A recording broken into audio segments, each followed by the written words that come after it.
How to transfer money out of Shopify. Hi guys, welcome. In this video I'm going to show you how you can do it easily. So first of all, you have to start by going in settings on the bottom left corner, and here first of all, if I click on the plan, I am on the trial mode, so might be there are less options for me.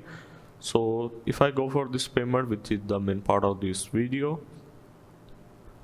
and if I scroll down to this supported payment methods, here I can either add a payment method, which will be a new payment method, or I can also go with this add manual payment method. So let me show you the difference. If I click on this add payment method, I can search by payment method. Let's say I want MasterCard, so I will simply click on that, and now I have to simply select any one of these which I will be comfortable with.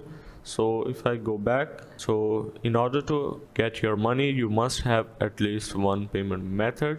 So let's say you have a PayPal which is officially approved from the Shopify.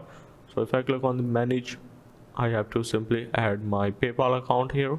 So once I have added my PayPal account, so what exactly will happen whenever a person has bought an product from my store, this will gonna send directly in my account with all country tax processing fees. So I will gonna receive directly in my account. So yeah, that's how basically you can transfer money out of Shopify.